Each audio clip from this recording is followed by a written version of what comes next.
wake up, it's time to be free. Wake up, was blind, now I see.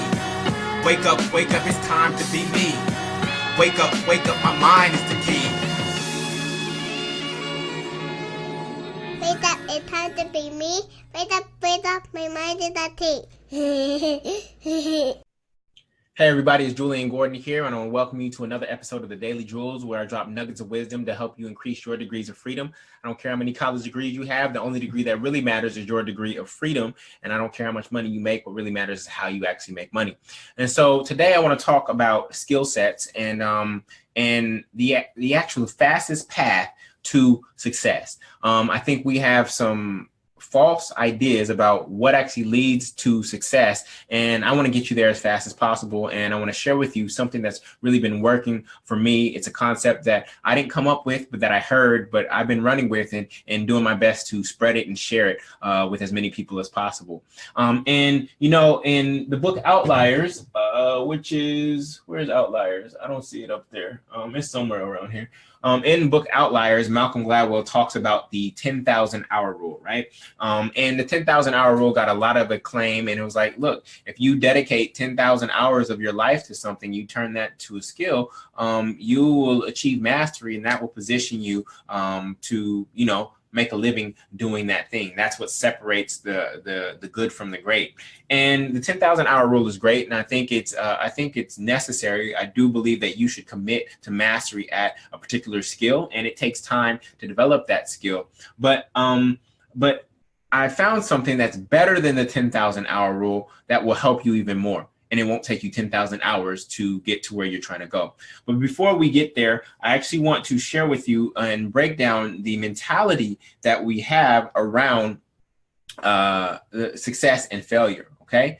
So what we typically think is that most people think that success is equals avoiding failure.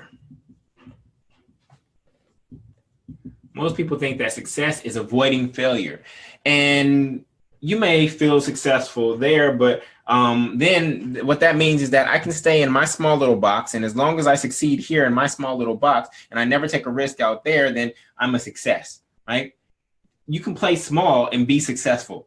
You can play small for your entire life and be successful at playing small, right? That's not truly what a success is. Success is not avoiding failure. So most people think that, you know, failure is on this spectrum, that failure is over here,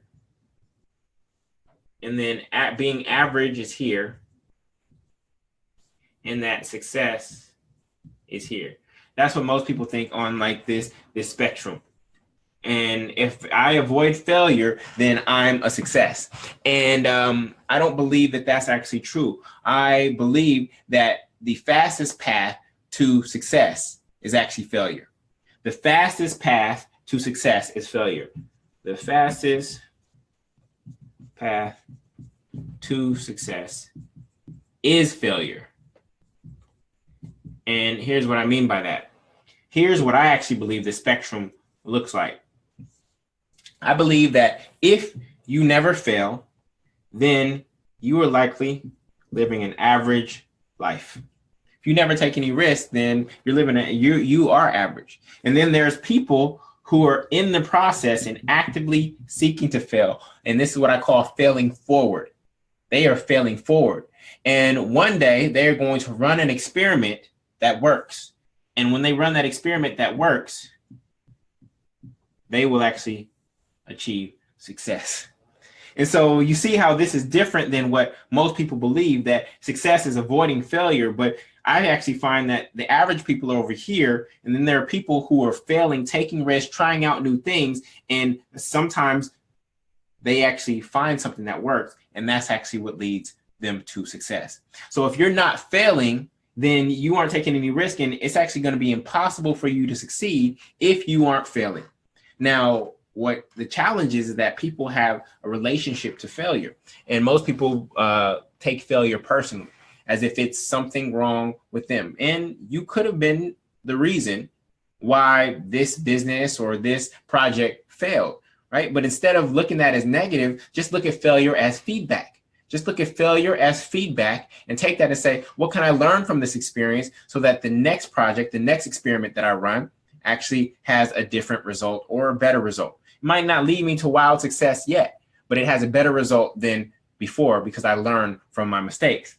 So what's better than the 10,000 hour rule? The 10,000 experiment rule.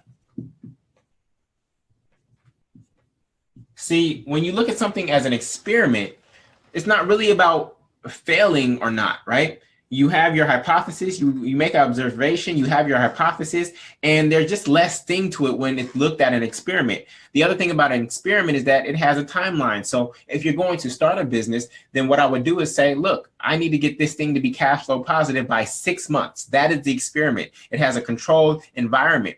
And if I don't have it cash flow positive by 6 months, I will stop and evaluate and then reconsider and probably run. And then rather than failing and giving up, saying I'm a failure and giving up, right? You failed, but you're not a failure. So rather than giving up at that moment in time, what do?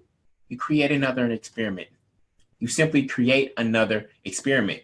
And guess what? The person who experiments the most actually increases their likelihood of success. The person who experiments and fails fast and fails forward the most increases each time they fail is actually increasing their chances of actually achieving success. So this is a complete flip to how we think about failure, to how we think about and how we think about success and how to get there. See, with the 10,000 hour rule, I can dedicate 10,000 hours to something and turn it into an amazing skill and master it.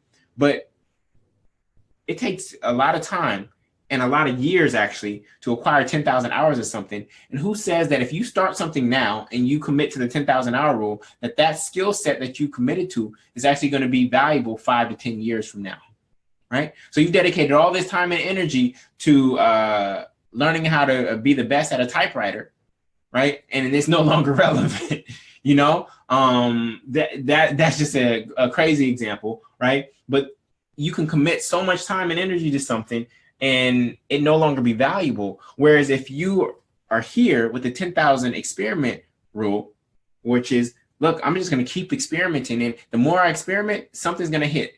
Venture capitalists and pharmaceutical companies work in the same way. Venture capitalists are throwing money at a ton of things. And in most of those instances, they lose money. But then there's that one Facebook, there's that one Amazon, and there's that one Google that makes up for all of the quote unquote failed experiments, right? Pharmaceutical companies, they try and experiment with all different kinds of combinations of chemicals and compounds, et cetera, to create a drug. And most of the drugs fail. They don't work. And in that environment, they call them experiments. But then they find that one. And that one that wins ends up making up and making all the other quote unquote failures pale in comparison. So this is how I've started to approach my business and life, creating defined experiments with timelines on them, observations, results, tracking, and metrics.